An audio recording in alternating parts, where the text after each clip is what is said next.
আশা করি সবাই ভালো আছেন। আজকে আমি দেখাবো কি করে খুব সহজেই আপনারা একটা পাসপোর্ট সাইজের ছবি তৈরি করতে পারবেন। এই যে আমি এই ছবিটি সিলেক্ট করে নিয়েছি। এই ছবিটি এই যে দেখতে পাচ্ছেন, এই ছবিটিকে আমরা পাসপোর্ট সাইজের ছবিতে ক্রিয়েট করে দেখাবো। প্রথমে আপনারা আপনাদের ফটোশপটি ওপেন করে নেবেন। আমি এই যে আমার ফটোশপটি ওপেন করে নিয়েছি। আমি ফটোশপ 2020 এটা ইউজ করছি।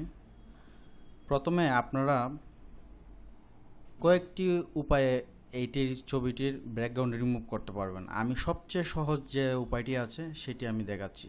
আপনারা চলে যাবেন আপনাদের ব্রাউজারে, সেখান থেকে লিখে সার্চ দিবেন ব্যাকগ্রাউন্ড রিমুভ। এই যে আমার অলরেডি আসছে, কারণ আমি এটাতে কাজ করি। ব্যাকগ্রাউন্ড রিমুভে আসার পরে এখানে বেশ কয়েকটি সাইট দেখতে পারবেন। এর ভিতরে জনপ্রিয় দুইটা সাইটের নাম বলবো আমি। এই যে www.remove.bg এই সাইটটি আছে, আরেকটি আছে হলো আপনার এই যে অ্যাডোবি ফটোশপের, এই যে অ্যাডোবি ফটোশপ। এখন দুইটা থেকে এটিতে খুব তাড়াতাড়ি হয় এই ব্যাকগ্রাউন্ড রিমুভ। আপনার যদি খুব তাড়া থাকে তাহলে আপনি এটা দিয়ে করতে পারেন, আর আপনার যদি একটু সময় থাকে হাতে তাহলে আমি অবশ্যই সাজেশন করব আপনি adobe.com এটা থেকে ব্যাকগ্রাউন্ড রিমুভটি রিমুভ করুন। কারণ এইটার বিশেষত্ব হলো এটা দিয়ে করলে আপনার ছবির ব্যাকগ্রাউন্ড বা ছবির রেজুলেশন কোনোটাই নষ্ট হবে না। আমি এটাতে ক্লিক করলাম। ক্লিক করার পরে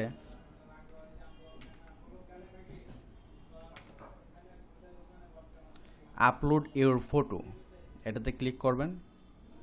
ক্লিক করার পরে ঠিক এরকম একটি ইন্টারফেস আসবে। তারপরে ব্রাউজ অন ইউর ডিভাইস এটাতে ক্লিক করবেন। তারপর আপনার ছবিটি যে জায়গায় আছে সেই জায়গাটি সিলেক্ট করবেন। আমার আছে হলো ডেস্কটপে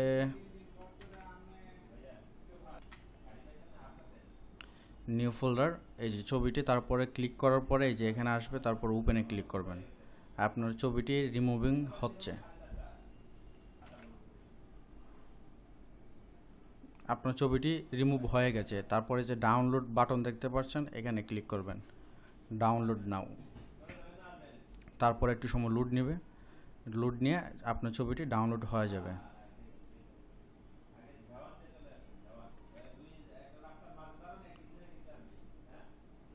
এই যে আমার ছবিটি ডাউনলোড হচ্ছে। এই যে দেখতে পাচ্ছেন আমার ছবিটি ডাউনলোড হয়ে গেছে। চলে যাবেন ফটোশপে, ফাইলে ক্লিক করার পর দেখতে পারবেন ওপেন, আর শর্টকাট হলো Ctrl+O। ওপেনে ক্লিক করবেন। ওপেনে ক্লিক করার পর এই যে আমার ছবিটি দেখতে পাচ্ছেন, এটা সিলেক্ট করবেন, তারপর ওপেন করবেন। আপনার ছবিটি ওপেন হয়ে গেছে। দেখুন কত সুন্দরভাবে হয়েছে। এবং ছবিটির সবচেয়ে বড় জিনিস হলো ছবিটি মোবাইল দিয়ে তোলা আমার, এবং এটা রেজুলেশন যা আছে তাই খুব সুন্দরভাবে হয়ে গেছে। তারপর আপনি চলে যাবেন আপনার ক্রপ টুলে। তারপর এখান থেকে সিলেক্ট করবেন with into height into resolution, এই তিনটা সিলেক্ট করবেন। উইথে দিয়ে দিবেন 2 IN মিনিং হলো ইঞ্চি। তারপর আবার দেবেন 2 IN ইঞ্চি, আর রেজুলেশন দেবেন 100।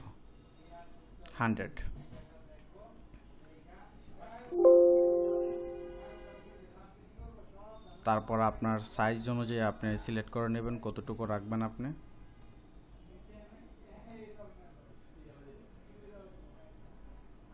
আমি এতটুকু রাখতে চাচ্ছি। তারপরে এই যে টিক চিহ্ন বাটি দেখতে পাচ্ছেন, ওইটাতে ক্লিক করবেন বা এন্টার ক্লিক করলে হবে। এখন ছবিটির কিন্তু আমাদের ব্যাকগ্রাউন্ড নেই, সেই জন্য আপনি কী করতে হবে, লেয়ার অপশন থেকে নতুন একটা লেয়ার সিলেক্ট করবেন। এখন লেয়ারটা কালার দিতে হবে। আপনার যদি এটা এলোমেলো কালার থাকে, যেমন এখানে রেড কালার আছে, তো আপনি এই যে নিচে দুইটা দেখতে পাচ্ছেন বার, এই দুইটাতে ক্লিক করবেন, তাহলে হয়ে যাবে। আপনি এই কালারটা হোয়াইট করে দেবেন। ফরগ্রাউন্ড আর ব্যাকগ্রাউন্ড দুইটা কালারই আপনি হোয়াইট রাখবেন। তারপরে Ctrl+Backspace ক্লিক করবেন, আপনার এটা হোয়াইট হয়ে যাবে। তারপর এই যে লেয়ারটা দেখতে পাচ্ছেন, এই লেয়ারটা সিলেক্ট করে নিচে নিয়ে যাবেন। নিচে নিয়ে যাওয়ার পরে আমাদের ছবিটি প্রায় হয়ে গেছে। এখন এই ছবিটি সিলেক্ট করবেন। সিলেক্ট করা অবস্থায় আপনি শিফট চেপে, এই ছবিটি সিলেক্ট থাকা অবস্থায় শিফট চেপে দ্বিতীয় লেয়ারটি ক্লিক করবেন, অথবা আপনি এখান থেকে ড্র্যাগ করে দুইটি করতে পারেন। দুইটি সিলেক্ট থাকা অবস্থায় আপনি রাইট ক্লিক করবেন। রাইট ক্লিক করার পরে দেখতে পাচ্ছেন মার্জ লেয়ারে ক্লিক করবেন, আপনার ছবিটি হয়ে যাবে। তারপর আপনি Ctrl+N দেবেন, তারপরে A4 সিলেক্ট করবেন। A4 সিলেক্ট করার পরে আপনি ছবিটি ড্র্যাগ করে নিয়ে A4 চলে যাবেন। A4 যাওয়ার পরে এখন কিন্তু হোয়াইট ব্যাকগ্রাউন্ড থাকার কারণে আপনি প্রিন্ট হওয়ার পরে আপনি কিন্তু কাটতে পারবেন না। ছবিটি কাটতে গেলে আপনার অনেক অসুবিধা হবে। সেই জন্য আপনি চলে যাবেন এই আইকনটাতে, তারপরে চলে যাবেন লাগা স্ট্রোকে যাওয়ার পরে আপনি এই যে স্ট্রোক সিলেক্ট যদি না থাকে, অন্য সিলেক্ট থাকে, আপনার সব সিলেক্ট উঠিয়ে দিয়ে শুধু স্ট্রোকে সিলেক্ট করবেন। সিলেক্ট করার পরে পিক্সেল দিয়ে দেবেন 2, আর ইনসাইডের জায়গায় দিয়ে দেবেন সেন্টার, আর এটা একটু কমিয়ে দেবেন অপোসিটি, তারপর দেবেন ওকে। তারপরে আপনার ছবিটি দেখেন হয়ে গেছে, কত সুন্দরভাবে হয়ে গেছে আমাদের ছবিটি। তারপরে এইটাকে ধরে এইখানে বসিয়ে এন্টার দিয়ে দিবেন। তারপরে এই ছবিটিকে যদি আরও করতে চান তাহলে ছবিটি সিলেক্ট করে মাউসের রাইট বাটন ক্লিক করে Ctrl+Alt চেপে এই যে ড্র্যাগ করে নিয়ে তারপরে ছেড়ে দিবেন। তারপর দুইটি ছবি সিলেক্ট করবেন, আবার সেমভাবে Ctrl+Alt+Shift চেপে এখানে দিয়ে দিবেন, বাস এই যে হয়ে গেল। তাহলে আশা করি বুঝতে পেরেছেন যে কিভাবে খুব সহজেই এবং খুব দ্রুততম সময়ে একটি পাসপোর্ট সাইজের ছবি ক্রিয়েট করতে পারবেন। আশা করি ভিডিওটি থেকে আপনাদের অনেক উপকার হয়েছে।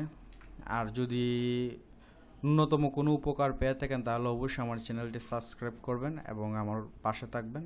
ভিডিওটিতে অবশ্যই একটি লাইক দিবেন। সবাইকে ধন্যবাদ।